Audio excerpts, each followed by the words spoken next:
Hare Krishna. Welcome all devotees to our Gita Daily program. So we'll get started with today's topic. Today we are discussing Bhagavad Gita, Sloka number 14 from chapter number 2. So we'll pray for the blessings of the Lord, Jagannath Baldev, Subhadra Maya Sudarshan, Gaurantai, Harshimadev, and Panchatattva. We'll start with the praise. You can repeat after me, remain muted.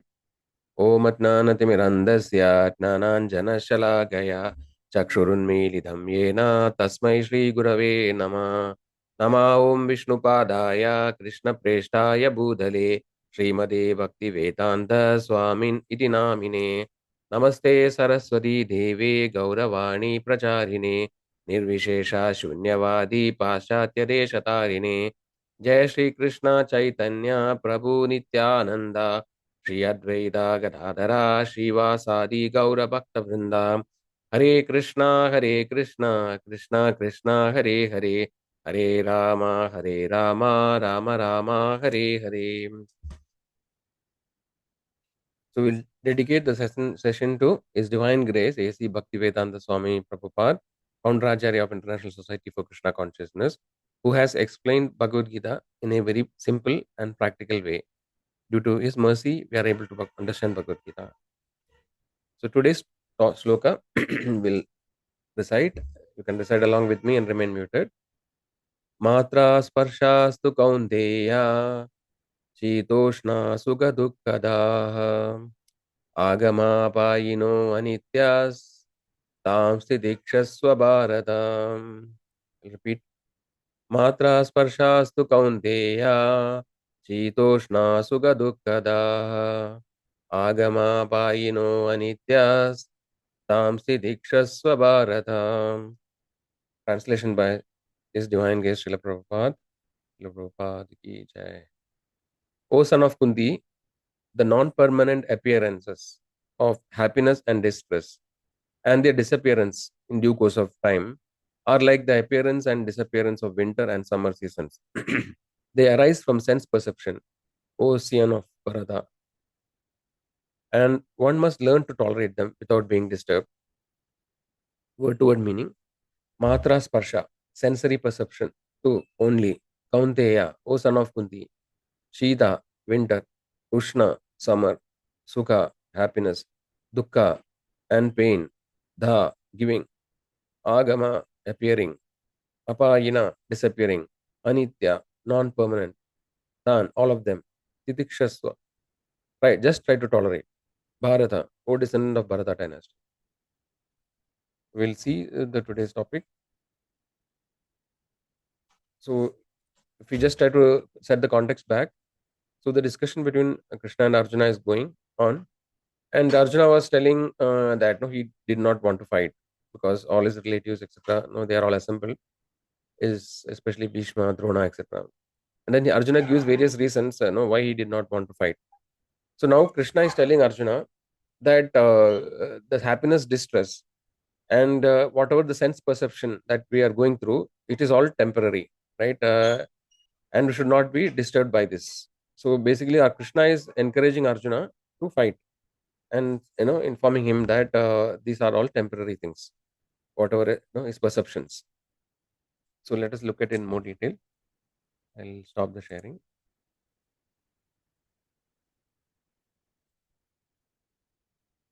So what are the key points in today's discussion in the shloka? So first point is that the perceptions of the body, right? For example, heat, cold. So these are all temporary. It comes and goes. Like the seasons, the summer season comes for some time, then after that winter comes. So just like the seasons changes, the different sense perception, like heat, cold, happiness, distress, they are also temporary. They come and go. So basically, the body, we have seen that no, we are not the body, but we are inside the body. So the body is like a dress for the soul. So all this different perceptions that the body is experiencing here, pain, pleasure, heat, cold, these are temporary. Not only they are temporary, it is only experienced by the body. So also sometimes we have distress mental distress, right? So these kind of things, all the tribulations, the trials and tribulations we face in the life, this may affect the mind, but actually we are neither the mind nor the body, right? The soul, the real personality, which is the soul, it is not affected by these perceptions. So one example or analogy we can give is that a person who is an actor, he may put on different dresses, right? He may perform different characters as part of the drama or as part of the movie. So ideally speaking, the real actor should not be affected by the character, right? So he plays today one character, and the character goes through different happiness, distress. Next time he take another character and he plays that. So the actor ideally should not get affected. Generally he will not get affected by the different revelations or of the role which he plays. So similarly, the real soul is not really affected by any of the things, right? So we take different births, and we go through various experiences in that lifetime. The real soul is not really affected. No, the temporary happiness, distress, etc., are affected by the body, mind, and subtle body, the gross body and the subtle body. So that is one important point, and another important point is the importance of tolerating. So Arjuna, Krishna is telling Arjuna that you tolerate tikshasva. So tolerance is a very important quality that will help us, to go a long way, whether it is in this material life or in the spiritual life. So especially in spiritual life, tolerance is a very, very crucial quality, because the journey of no the spiritual journey is actually is a long journey. No, it's not that one day or few days somebody becomes perfect. So we need to have the patience and as well as the tolerance. So just like in material life, spiritual life also, we may not immediately get the results sometimes. So we may start practicing the spirituality. We may do different activities, but however, the results may take time, and also we may also face challenges, various challenges. So one example, like for example, Krishna is telling Arjuna the summer season, and he says that like just like the seasons, heat and cold, they come and go. So we have to tolerate the difficulties. For example, to attend the morning program, right? We are starting at 7 a.m. every day.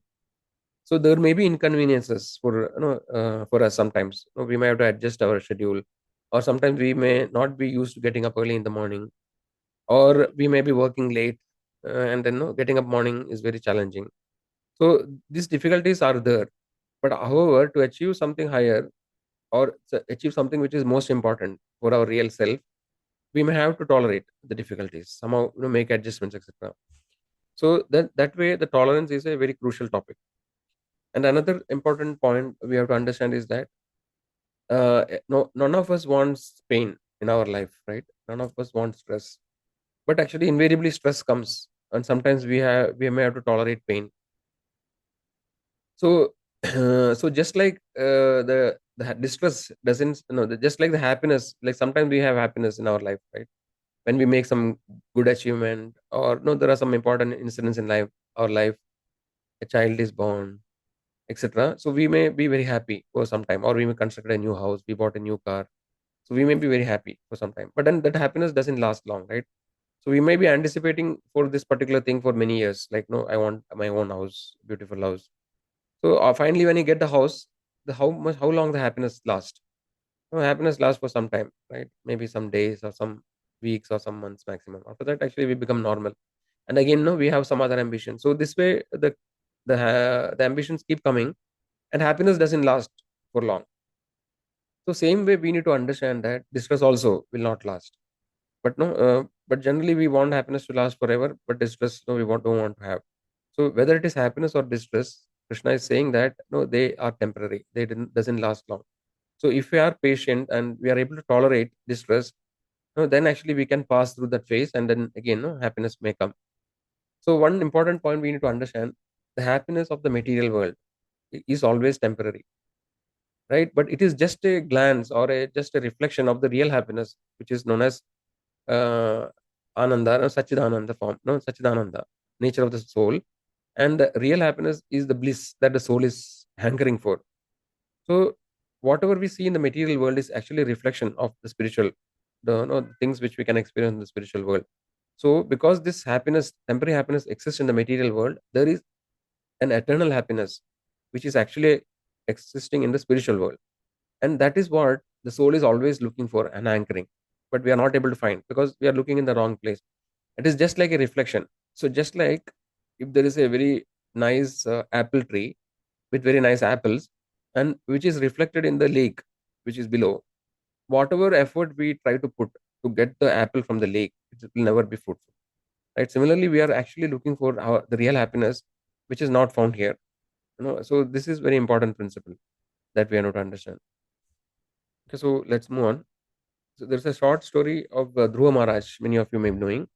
So Dhruva was a small boy and he had a stepmother. And because being a Kshatriya, he cannot tolerate any insult. But his stepmother actually insults him when he tried to sit on his father's lap. And Dhruva become very much disturbed by this incident. And Dhruva Maharaj becomes his actual mother, real mother will tell him that everything we have to tolerate, everything is Lord's will. And he actually advises him to pray to the Lord Vishnu. And Dhruva Maharaj, following his mother advice, he leaves for the forest. And by mercy of Narad Muni, he actually gets spiritual knowledge. And Dhruva performs very severe austerities. Like he gives up everything, like eating. Initially, he gives up eating. Then he gives up drinking water. And finally, he stops breathing also. His austerities were so severe that all the demigods and higher planetary system, they were actually disturbed because they were also not able to breathe when Dhruva Maharaj stopped breathing. So Dhruva performed so many severe austerities to achieve his desired goal. But because of Narad Muni's desire, his advice, Dhruva's desire was purified because he actually wanted to become the emperor of the entire universe. But then, because Narad Muni's advice, he actually get the right guidance. So he actually changes his focus from attaining material benefit to attaining the Lord. And finally, when Lord appeared before him, Dhruva Maharaj says that I was trying to achieve things which is worthless, which is like just like broken pieces of glass.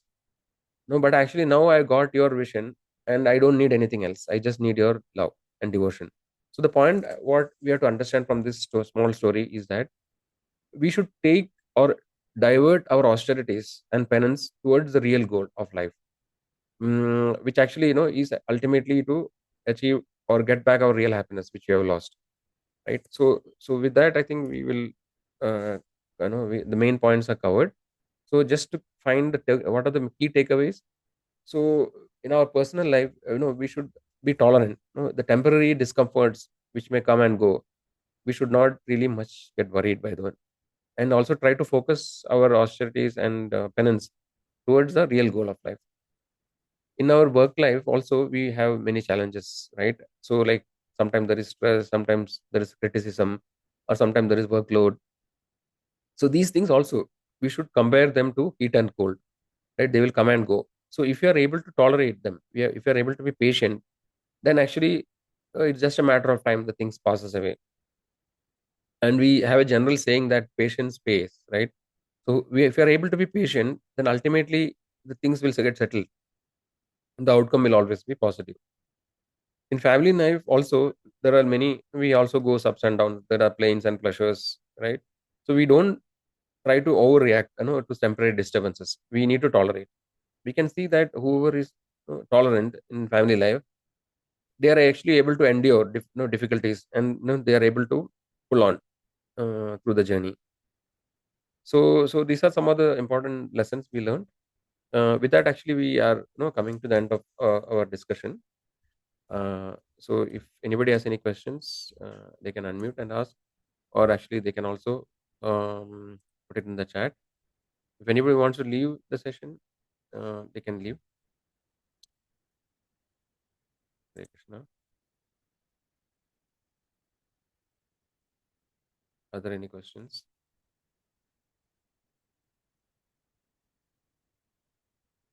Okay, so please request everybody to kindly join daily, so that we can stay connected with the spiritual line. So it's very important. Association is a very important aspect in devotional life. So how much time we spend with the association of good people or satsanga, that much our moral and emotional battery is charged, right? Which will help us to keep going in the right direction. So that's why it's very important. Please, keep on associating, or don't miss the sessions. Also encourage your friends, relatives, etc. to join so that they are also benefited. Okay, so we'll end here. Hare Krishna, Krishna Krishna, Hare Hare, Hare Rama, Rama Rama, Hare Hare. Once again, thanks all for joining. See you tomorrow. Hare Krishna.